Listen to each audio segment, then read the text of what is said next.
On behalf of the Menace Festival team and Menace School of Music of the New Schools College of Performing Arts, I would like to welcome you all to the last event of our musical journey through American history. Changing Landscapes, Meet the Bergamot Quartet, which features Menace's first graduate quartet in residence. The members of the quartet will share with us the story of their musical life as an ensemble. The program includes 2 quartets by American women composers and solo performances of each member of the quartet. We hope you'll enjoy this event, and we look forward to seeing you in the fall of 2021 when Menace Sounds will resume its concerts.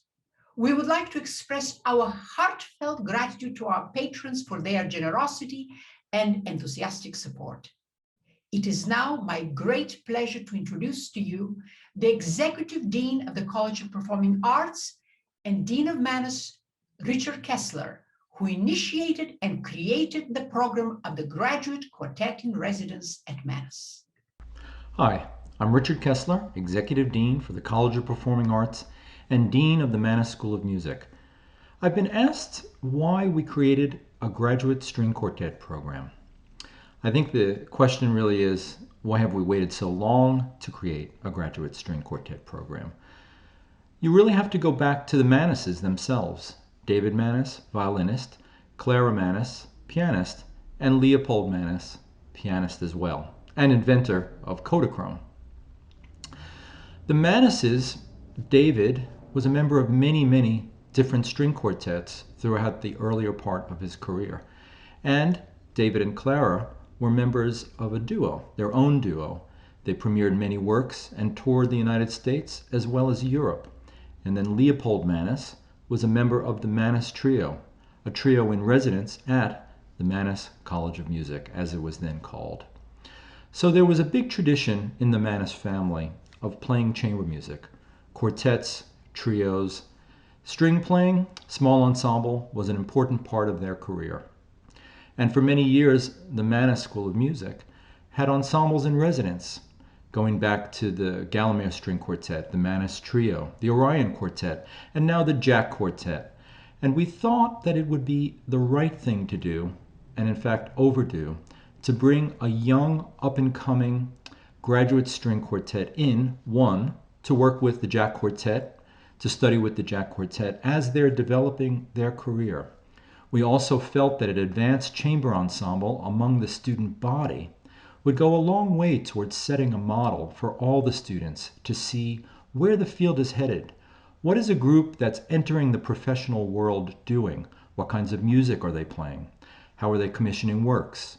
How do they present things? How do they curate? How do they work together? What's their career like?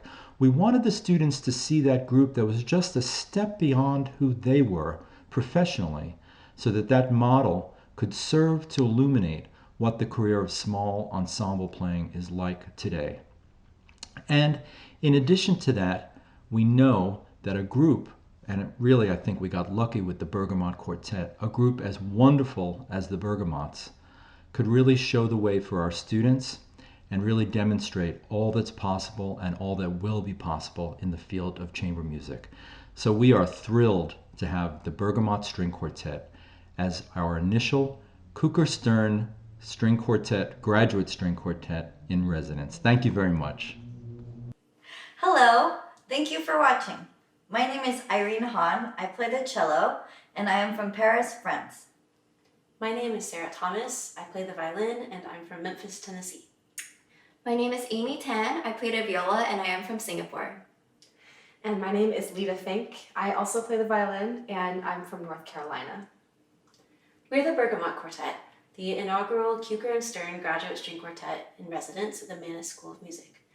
During our time here, we've been working very closely with the Jack Quartet, who are important mentors to us and who you'll hear from later on in this program. We're really excited to introduce each of us to you throughout this concert, as well as the Bergamot Quartet as a whole. So the piece we're about to share with you is called Switchback, and it was composed by Tanner Porter. It was written just a couple of years ago in 2019, so it's hot off the press, but we've really been getting to know it well this past year, and we love playing it. As the title suggests, it was inspired by those windy pathways that you encounter when you're climbing up a large mountain. In this case, the piece is written about Half Dome in Yosemite, as well as Yosemite Falls. And all of Tanner's music is really just luscious and gorgeous. She also is a singer and songwriter and has a couple of incredible albums out, which we listen to regularly. But in this piece, we really feel that we can catch glimpses of all of those views as they shift around that you might see depending on which side of the mountain you're on with the switchbacks. So it really takes us on a wonderful journey.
We play new music, but what does that really mean?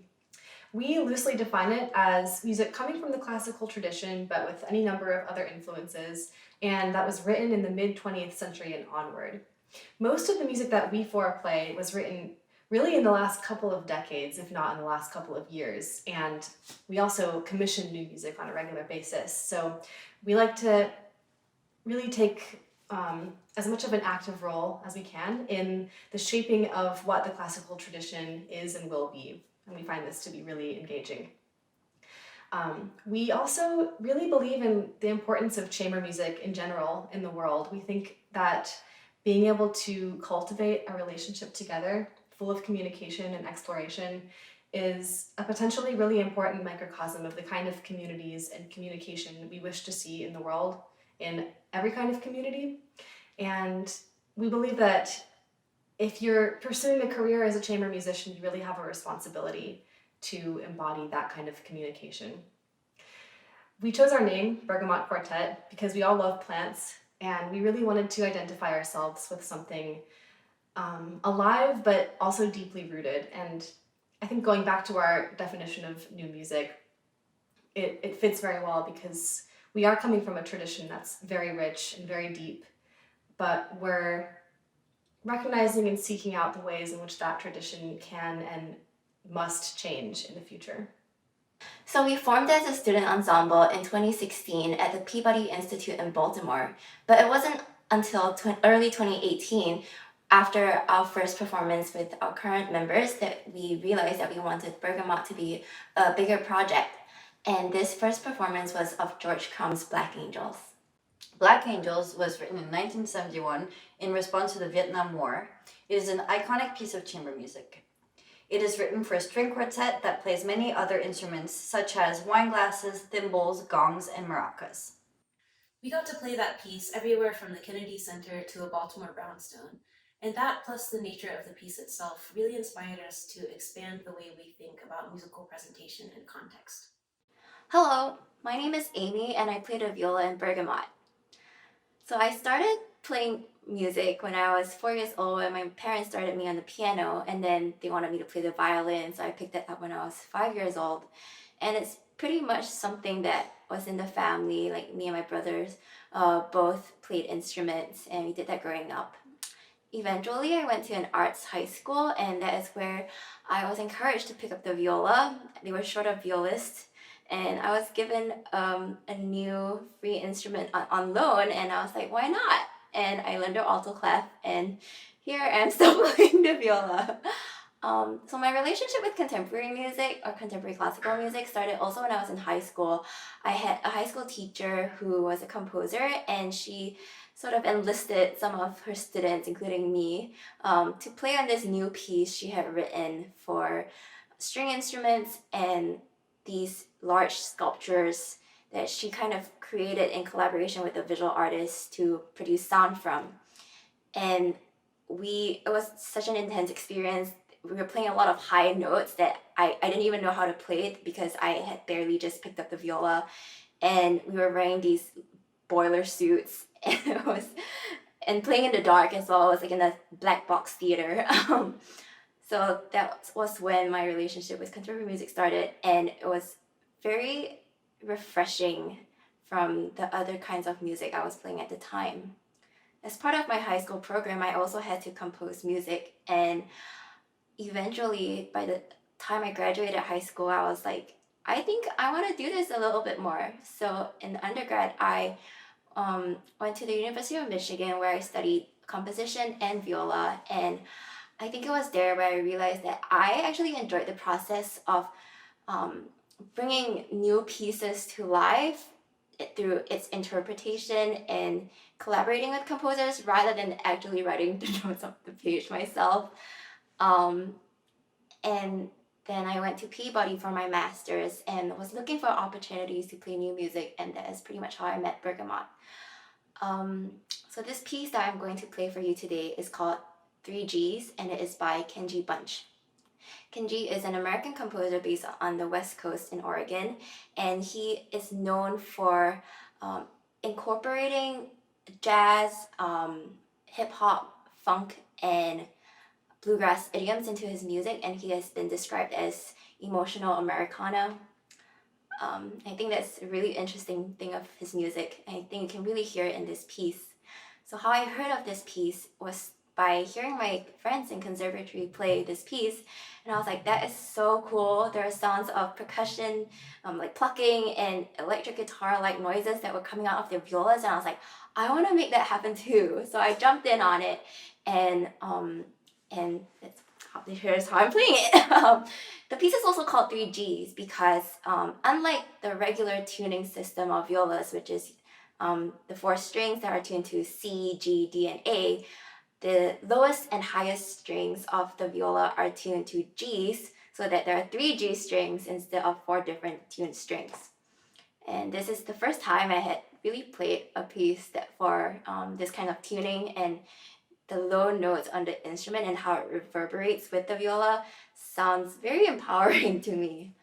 I think another really fun and cool aspect of this piece is that when Kenji was first composing the piece, he didn't actually write it down. So he was teaching it to his other friends orally, and eventually he did write it down and put notes on a page. And I think this is interesting for me, who was more classically trained. I'm so used to reading notes off of a page, and one thing in the process of learning this, I was working on this with John of the Jack Quartet, and he plays viola in the Jack Quartet, and he was encouraging me to find videos on YouTube of traditional old-time fiddling, which are also styles that is really representative of this piece. And I had not really been exposed to fiddling or tried playing fiddle music before, and I think being able to find external inspiration from just other traditions was very inspiring in helping me interpret this piece. And I think it is something that I think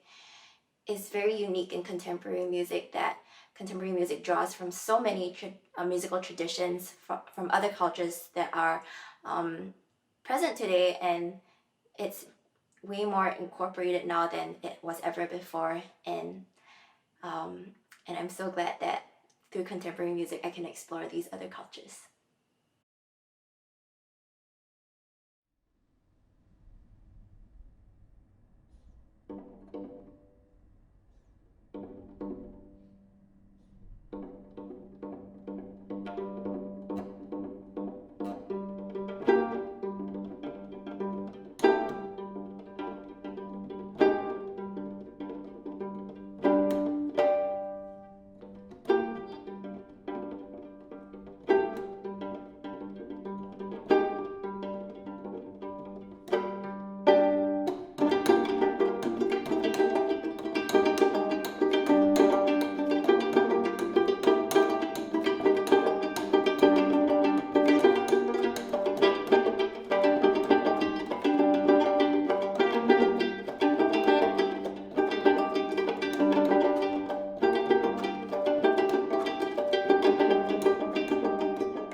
Hi, my name is Lita Fink, and I'm one of the violinists for Bergamot Quartet.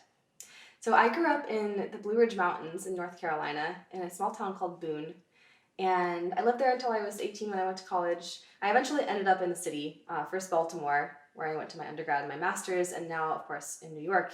And Baltimore is still one of my favorite places on the planet. I really learned so much being there and did so many things that really shaped who I am. But I think that my childhood in the mountains really is a huge part of who I am, both as a person and as an artist. Growing up in Boone, there wasn't a whole lot to do, so I spent most of my time outside or playing in a Celtic band with my sister and my dad and our best friend.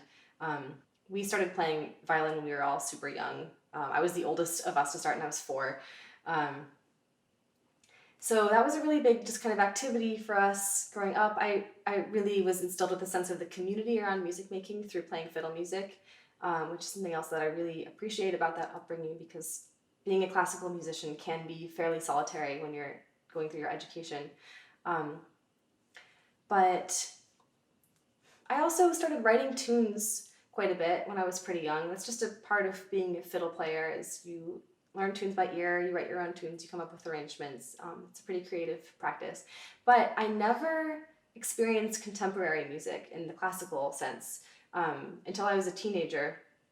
I think the first contemporary music I played was when I was playing in an orchestra, which was the orchestra of Appalachian State University, the local college. And that was really the only place for me to play in a classical group setting for miles and miles around. And we played a couple of really cool pieces. I remember playing some music by David Maslanka, which was very formative to me. But even though I was writing fiddle tunes, I never thought of considering myself to be a composer, and it never really occurred to me that young people could even write classical music, because that's just not a thing you saw. And I mean, the couple of contemporary pieces that I played in my orchestra were by like old men. So it never felt attainable. But then one summer when I was 18, I went to a summer chamber music festival, and there were students there that were composition students. And it was really mind-blowing for me to meet people my age or even younger than me that self-identified as composers. And that really just made like a light bulb go off for me, and I started composing more in a classical style that summer. And I haven't stopped doing that. That's been a big part of my musical life. When I was eventually at Peabody in Baltimore, I did my master's degree in composition as well as violin. And so that's something I'm also really lucky to be able to engage with in the context of Bergamot Quartet too. I got to write a big piece for us a couple of years ago with the support of New Music USA. We commissioned a quartet plus drum kit, and that's one of the bigger pieces I've written to date, and it was really fun. And it's on our debut album, which is coming out in the spring of 2022, which we're super excited about. So I hope you stay tuned for that. And on that note, the solo piece that I'm going to share today is one of my earlier compositions. Actually, the first several pieces that I wrote were for violin or violin plus other stringed instruments. That was what I knew, and it felt the most approachable to me to write for violin. And I think at that time I was really kind of working through my evolution from only writing fiddle tunes to kind of exploring a wider palette of sounds and instrumentations. So in this piece, you can definitely hear that influence, I think. It goes in a number of different directions, starting very kind of slow and floaty to more rhythmic, more double stoppy, and just kind of more energetic. But writing this piece was a real chance for me to explore the kind of sounds I liked to make on the violin. And it's interesting to play it again now. It was written, I guess about 7 years ago now. And I think I've gone to many different places in those 7 years as a composer, but it still feels true to this part of myself that I really identify with North Carolina. So this piece is called Afternoon Elegy. It also was written at a time when I started my school career at UNC Chapel Hill, and that place is very dear to me. I ended up transferring to Peabody to finish out my undergrad, and while I was writing Afternoon Elegy, it was kind of this bittersweet time where I was saying goodbye to a place that I loved in preparation to go to a brand new place, which I knew held a lot of exciting things, but I wasn't quite sure they would be yet. Certainly did not guess that they would involve Bergamot Quartet, but I'm very glad that it did. So here is Afternoon Elegy, and I hope you enjoy.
Hello everyone, my name is Sarah and I'm one of the violinists in the Bergamot Quartet. I grew up in Memphis, Tennessee, which is a very cool city. Most people think when I say I'm from Tennessee that I'm from the part with mountains, but that's not true. It's the other side of Tennessee and it's a pretty great place.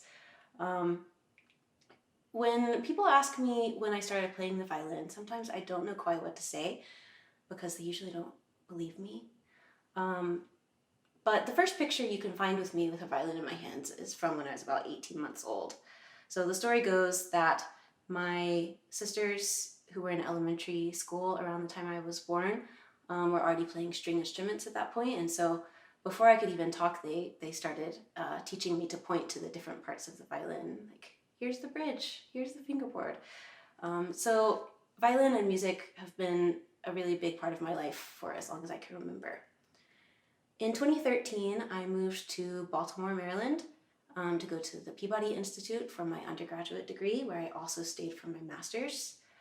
And it was during my time at Peabody, around my sophomore year there, that I started becoming interested in new music.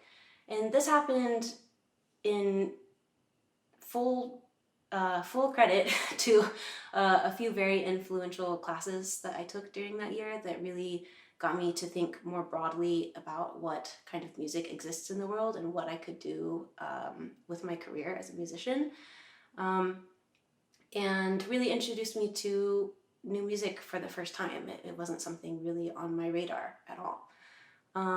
So over the next couple of years, I started gradually playing a little bit more new music, being in some of the ensembles at the school, and eventually was brought together with Bergamot when we formed kind of through a shared interest of learning new string quartet music. So Bergamot has been really a very large part of my development in terms of learning more contemporary music.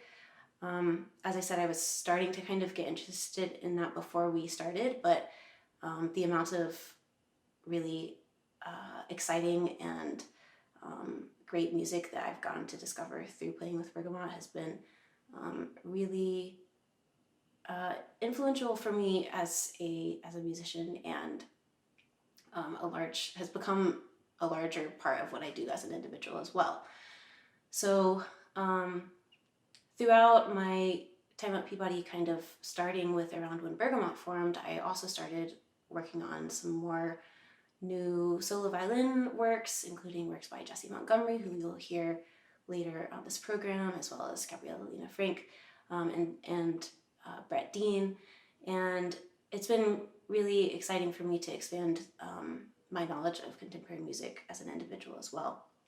One of the most recent pieces that I've started playing is the piece I'm going to share with you now by Lee Hyla. It's called Passeggiata, and it was written in 2007. A lot of Lee Hyla's music is very influenced by free jazz, and a lot of the things in this piece really point to that. And something I love about it is that although the piece is really fully and very meticulously notated, it also sounds very improvised. It has some pretty wild harmonies and licks, as well as some pretty groovy sections and some really lyrical and beautiful sections as well. So I hope you enjoy this.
Hello, my name is Irene and I'm the cellist in Bergamot Quartet.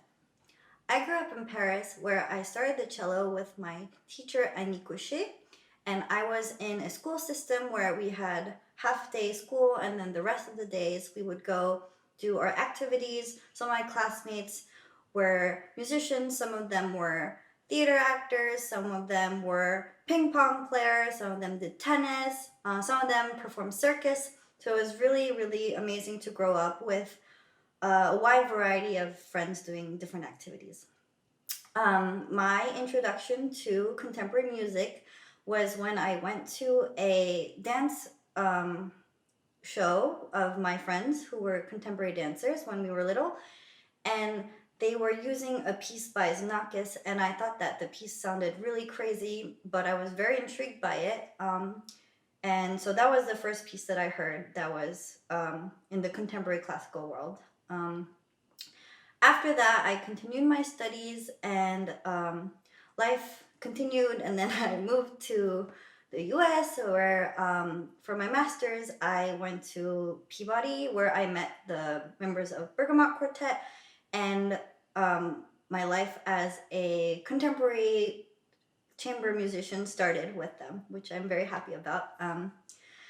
The piece that I will be performing for you is a movement of Three High Places, which is a piece by John Luther Adams that is originally written for solo violin, but I am playing the cello version of it. I was introduced to the piece when we played the string quartet version of it.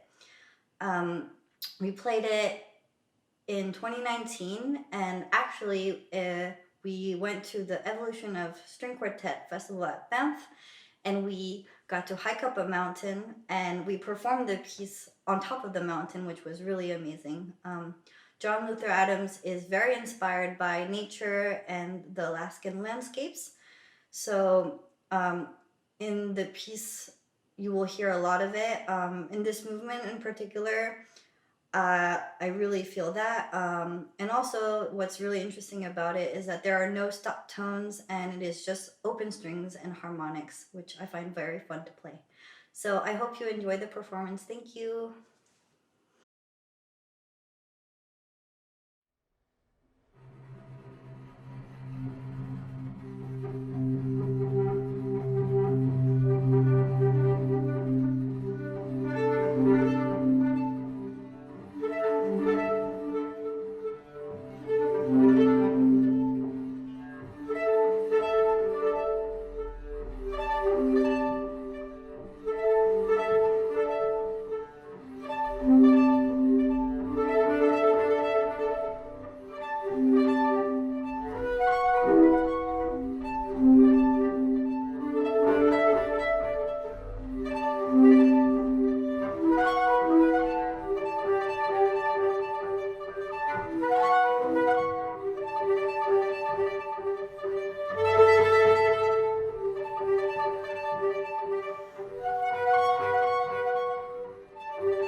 I'm John Richards, the violist of the Jack Quartet.